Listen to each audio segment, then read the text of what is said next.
I knew, of course, that something profoundly significant had happened to me, but I did not understand it at all. It was not until several years later, after I had read spiritual texts and spent time with spiritual teachers, that I realized that what everybody was looking for had already happened to me. I understood that the intense pressure of suffering that night must have forced my consciousness to withdraw from its identification with the unhappy and deeply fearful self, which is ultimately a fiction of the mind.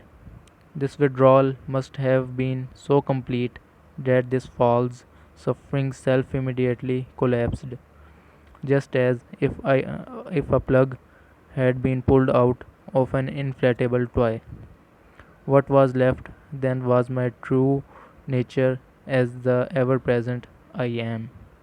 Consciousness in its pure state prior to identification with form. Later, I also learned to go into that inner timeless and deathless realm that I had originally perceived as a void and remain fully conscious.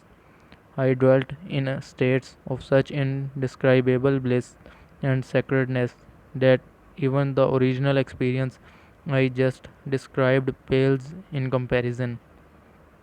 A time came when, for a while, I was left with nothing on the physical plane. I had no relationships, no job, no home, no socially defined identity. I spent almost 2 years sitting on park benches in a state of the most intense joy. But even the most beautiful experiences come and go, more fundamental, perhaps, than any experience is the undercurrent of peace that has never left me since then. Sometimes it is very strong, almost palpable, and others can feel it too. At other times it is somewhere in the background, like a distant melody. Later, people would occasionally come up to me and say, I want what you have. Can you give it to me? Or show me how to get it? And I would say, you have it already. You just can't feel it because your mind is making too much noise.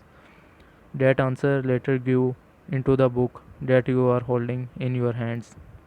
Before I knew it, I had an external identity again. I had become a spiritual teacher. The truth that is within you. This book represents the essence of my work as far as it can be conveyed in words, with individuals and small group of spiritual seekers during the past 10 years in Europe and in North America. In deep love and appreciation, I would like to thank those exceptional people for their courage, their willingness to embrace inner change, their challenging questions, and their readiness to listen. This book would not have come into existence without them.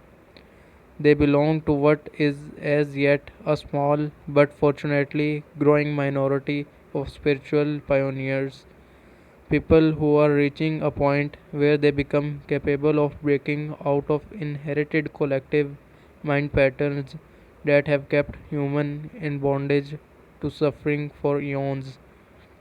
I trust that this book will find its way to those who are ready for such radical inner transformation and so act as a catalyst for it. I also hope that it will reach many others who will find its content worthy of consideration. Although they may not be ready to fully live or practice it, it is possible that at a later time, the seed that was sown when reading this book will merge with the seed of enlightenment that each human being carries within, and suddenly that seed will sprout and come alive within them. The book, in its present form, originated often spontaneously in response to questions asked by the individuals in seminars, meditation classes, and private counseling sessions, and so I have kept the question and answer format. I learned and received as much in those classes and sessions as the questioners. Some of the questions and answers I wrote down almost verbatim.